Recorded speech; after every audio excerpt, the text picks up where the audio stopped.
Maharashtra election പരസ്യപ്രചാരണം അവസാനിക്കാൻ മണിക്കൂറുകൾ മാത്രം ബാക്കിയിരിക്കെ ഏറ്റവും പുതിയ താജ ഒപ്പീനിയൻ പോൾ സർവേ. മഹാരാഷ്ട്രയിലെ 288 അംഗ നിയമസഭയിൽ വിവിധ ജില്ലകളിൽ വിവിധ പാർട്ടികൾക്ക് വിജയ സാധ്യതയുള്ള സീറ്റുകൾ. ആദ്യത്തെ ജില്ല ബീഡാണ്. ബീഡ് ജില്ലയിൽ 6 സീറ്റുകളുള്ളത്. 6 സീറ്റുകളിൽ 3 സീറ്റ് BJP നയിക്കുന്ന മഹായുതി എന്ന NDA സഖ്യവും 3 സീറ്റ് കോൺഗ്രസ് നയിക്കുന്ന മഹാവികാസ് അഘാഡി എന്ന ഇന്ത്യ സഖ്യവും നേടാനാണ് സാധ്യത.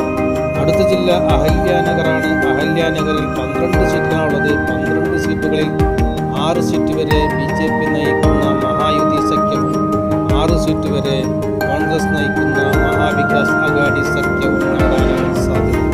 അടുത്ത ജില്ല അകോലയാണ്. അകോലയിൽ 5 സീറ്റുകളാണുള്ളത്. 5 സീറ്റുകളിൽ 2 സീറ്റ് വരെ BJP നയിക്കുന്ന മഹായുതി സഖ്യവും 3 സീറ്റുകൾ വരെ കോൺഗ്രസ് നയിക്കുന്ന മഹാവികാസ് അഘാഡി സഖ്യവും നേടാനാണ് സാധ്യത.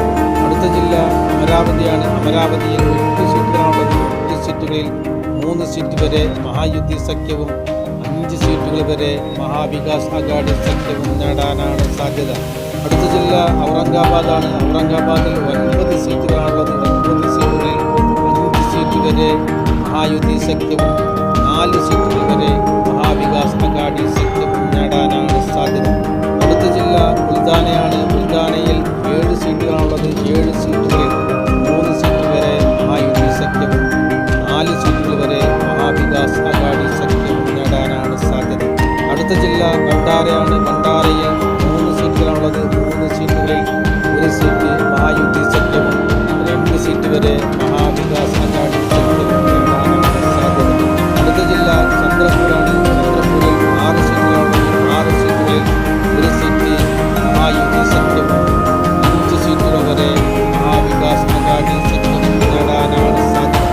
അടുത്ത ജില്ല ധുലെയാണ്. ധുലെയിൽ 5 സീറ്റുകളാണുള്ളത്. 5 സീറ്റുകളിൽ 1 സീറ്റ് മഹായുതി സഖ്യവും 4 സീറ്റുകൾ വരെ മഹാവികാസ് അഘാഡി സഖ്യവും നേടാനാണ് സാധ്യത. അടുത്ത ജില്ല ഗഡ്ചിരോളിയാണ്. ഗഡ്ചിരോളിയിൽ 3 സീറ്റുകളാണുള്ളത്. 3 സീറ്റുകളിൽ 2 സീറ്റുകൾ വരെ മഹായുതി സഖ്യവും 1 സീറ്റ് മഹാവികാസ് അഘാഡി സഖ്യവും നേടാനാണ് സാധ്യത.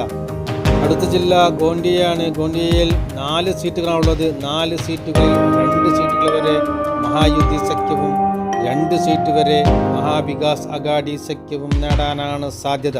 അടുത്ത ജില്ല ജൽഗാവാണ്. ജൽഗാവിൽ 11 സീറ്റുകളാണുള്ളത്. 11 സീറ്റുകളിൽ 7 സീറ്റുകൾ വരെ മഹായുതി സഖ്യവും 4 സീറ്റുകൾ വരെ മഹാവികാസ് അഘാഡി സഖ്യവും നേടാനാണ് സാധ്യത.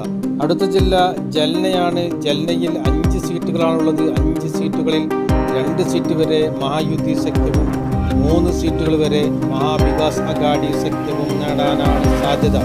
അടുത്ത ജില്ല കോലാപ്പൂരാണ്. കോലാപ്പൂരിൽ 10 സീറ്റുകളാണുള്ളത്. 10 സീറ്റുകളിൽ 5 സീറ്റുകൾ വരെ മഹായുതി സഖ്യവും 5 സീറ്റുകൾ വരെ മഹാവികാസ് അഘാഡി സഖ്യവും നേടാനാണ് സാധ്യത. അടുത്ത ജില്ല ലാത്തൂരാണ്. ലാത്തൂരിൽ 6 സീറ്റുകളാണുള്ളത്. 6 സീറ്റുകളിൽ 2 സീറ്റുകൾ വരെ മഹായുതി സഖ്യവും 4 സീറ്റുകൾ വരെ മഹാവികാസ് അഘാഡി സഖ്യവും നേടാനാണ് സാധ്യത. അടുത്ത ജില്ല മുംബൈ സിറ്റിയാണ്. മുംബൈ സിറ്റിയിൽ 10 സീറ്റുകളാണുള്ളത്. 10 സീറ്റുകളിൽ 4 സീറ്റുകൾ വരെ മഹായുതി സഖ്യവും 6 സീറ്റുകൾ വരെ മഹാവികാസ് അഘാഡി സഖ്യവും നേടാനാണ് സാധ്യത. അടുത്ത ജില്ല മുംബൈയാണ്. മുംബൈയിൽ 26 സീറ്റുകളാണുള്ളത്. 26 സീറ്റുകളിൽ 10 സീറ്റുകൾ വരെ മഹായുതി സഖ്യവും 15 സീറ്റുകൾ വരെ മഹാവികാസ് അഘാഡി സഖ്യവും 1 സീറ്റ് മറ്റു കക്ഷികളും നേടാനാണ് സാധ്യത. അടുത്ത ജില്ല നാഗ്പൂറാണ്. നാഗ്പൂരിൽ 12 സീറ്റുകളാണുള്ളത്. 12 സീറ്റുകളിൽ 4 സീറ്റുകൾ വരെ മഹായുതി സഖ്യവും 8 സീറ്റുകൾ വരെ മഹാവികാസ് അഘാഡി സഖ്യവും നേടാനാണ് സാധ്യത. അടുത്ത ജില്ല നന്ദേഡാണ്. നന്ദേഡിൽ 9 സീറ്റുകളാണുള്ളത്. 9 സീറ്റുകളിൽ 2 സീറ്റ് വരെ മഹായുതി സഖ്യവും 7 സീറ്റുകൾ വരെ മഹാവികാസ് അഘാഡി സഖ്യവും നേടാനാണ് സാധ്യത. അടുത്ത ജില്ല നന്ദർബാറാണ്. നന്ദർബാറിൽ 4 സീറ്റുകളാണുള്ളത്. 4 സീറ്റുകളിൽ 2 സീറ്റുകൾ വരെ മഹായുതി സഖ്യവും 2 സീറ്റുകൾ വരെ മഹാവികാസ് അഘാഡി സഖ്യവും നേടാനാണ് സാധ്യത. അടുത്ത ജില്ല നാസിക്കാണ്. നാസിക്കിൽ 15 സീറ്റുകളാണുള്ളത്. 15 സീറ്റുകളിൽ 7 സീറ്റുകൾ വരെ മഹായുതി സഖ്യവും 8 സീറ്റുകൾ വരെ മഹാവികാസ് അഘാഡി ധാരാശിവാണ്. ധാരാശിവിൽ 4 സീറ്റുകളുള്ളത്. 4 സീറ്റിൽ 2 സീറ്റ് വരെ മഹായുതി സഖ്യവും 2 സീറ്റുകൾ വരെ മഹാവികാസ് അഘാടി സഖ്യവും നേടാനാണ് സാധ്യത. അടുത്ത ജില്ല പാൽഘറാണ്. പാൽഘറിൽ 6 സീറ്റുകളുള്ളത്. 6 സീറ്റുകളിൽ 4 സീറ്റുകൾ വരെ മഹായുതി സഖ്യവും 2 സീറ്റുകൾ വരെ മഹാവികാസ് അഘാടി സഖ്യവും നേടാനാണ് സാധ്യത. അടുത്ത ജില്ല പർവാനിയാണ്. പർവാനിയിൽ 4 സീറ്റുകളുള്ളത്. 4 സീറ്റുകളിൽ 2 സീറ്റ് വരെ മഹായുതി സഖ്യവും 2 സീറ്റുകൾ വരെ മഹാവികാസ് അഘാടി സഖ്യവും നേടാനാണ് സാധ്യത.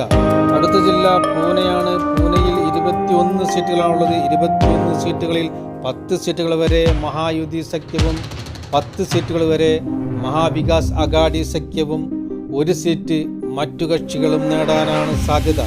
അടുത്ത ജില്ല റായ്ഗഡാണ്. റായ്ഗഡിൽ 7 സീറ്റുകളാണുള്ളത്. 7 സീറ്റുകളിൽ 6 സീറ്റ് വരെ മഹായുതി സഖ്യവും 1 സീറ്റ് മഹാവികാസ് അഘാടി സഖ്യവും നേടാനാണ് സാധ്യത.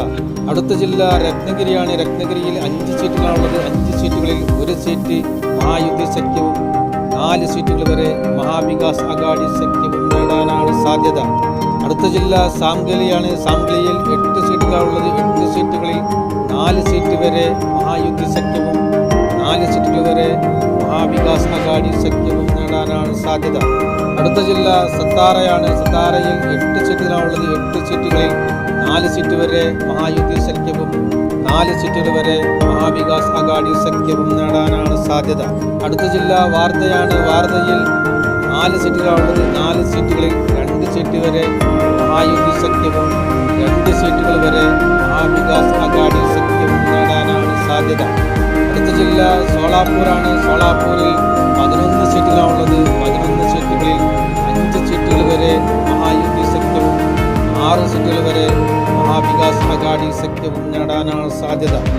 അടുത്ത ജില്ല താനെയാണ്. താനെയിൽ 18 സീറ്റുകളാണുള്ളത്. 18 സീറ്റുകളിൽ 8 സീറ്റുകൾ വരെ മഹായുതി സഖ്യവും 10 സീറ്റുകൾ വരെ മഹാവികാസ് അഘാടി സഖ്യവും നേടാനാണ് സാധ്യത. അടുത്ത ജില്ല വാസിമാണ്. വാസിമിൽ 3 സീറ്റുകളാണുള്ളത്. 3 സീറ്റുകളിൽ 2 സീറ്റ് വരെ മഹായുതി സഖ്യവും 1 സീറ്റ് മഹാവികാസ് അഘാടി സഖ്യവും നേടാനാണ് സാധ്യത. അടുത്ത ജില്ല യവത്മാളാണ്. യവത്മാളിൽ 7 സീറ്റുകളാണുള്ളത്. 7 സീറ്റുകളിൽ 3 സീറ്റുകൾ വരെ മഹായുതി സഖ്യവും 4 സീറ്റുകൾ വരെ മഹാവികാസ് അഘാടി സഖ്യവും നേടാനാണ് സാധ്യത. ആകെയുള്ള 288 സീറ്റുകളിൽ 127 സീറ്റുകൾ വരെ മഹായുതി എന്ന NDA സഖ്യവും 157 സീറ്റുകൾ വരെ മഹാവികാസ് അഘാടി എന്ന